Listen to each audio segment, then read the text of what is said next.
On Heavy Metal Frequency, I'm reviewing King Crimson, Discipline. This is the first of the three 80s King Crimson albums. I'm doing those next. Each of them is primary colored, red, blue, and yellow. So it has kind of like a art rock feel to it. This is one of the original new prog albums. It was a genre that was used a lot in the 80s. I basically, from my perspective, I consider Discipline like a combination of progressive rock, art rock, and avant-garde jazz. There's probably a lot more to it than that.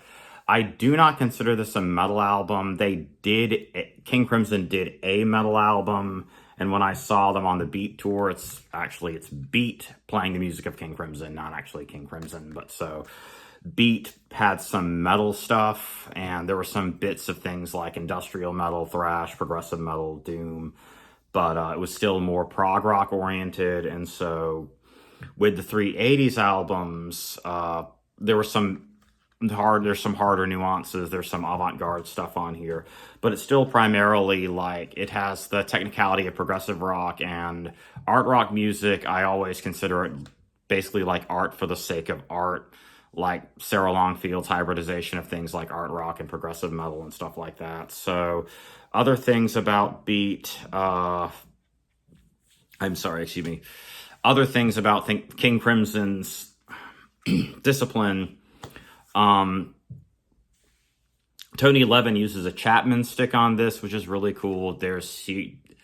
I'm pretty sure he also uses rail boards, which is another version of a Chapman stick. It's a very interesting two-hand tapping instrument that covers a lot of ground with things like hybridization of things like a keyboard and a guitar.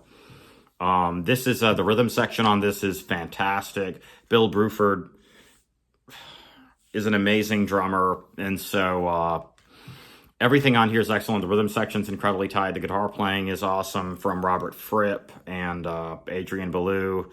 And so I would highly recommend this. This has probably been done to death. It's an early 80s album, and this is these are some of the most respected King Crimson albums. And so everything on here is excellent. Elephant Talk is really long for an opener, and there's some avant-garde jazz touches on it, like with the elephant noises. Frame by Frame is one of my favorite songs on here, and it reminds me of like new prog era Rush, 80s Rush. It has that kind of new prog era Rush feel to it, and you can look up their 80s output and understand what I'm saying when I say that.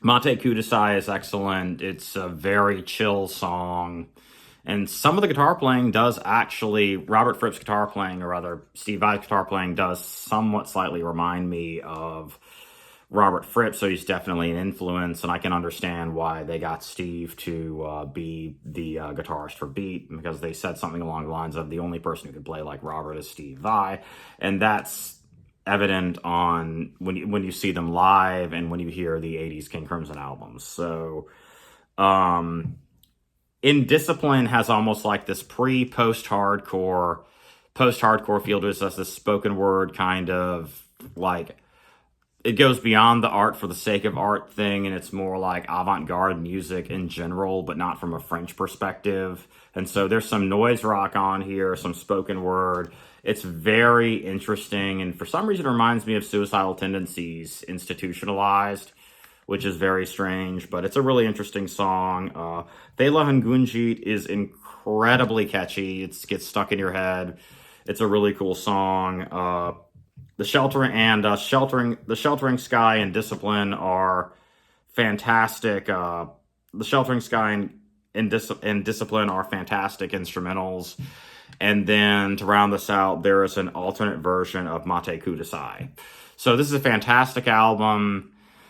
And you can start where you want with King Crimson, but I'd start with their 80s stuff because it's kind of neat. And please support them. Please go see Beat live. It's an incredible show. And next up is more King Crimson. I'm going to do all three in a row. So thank you.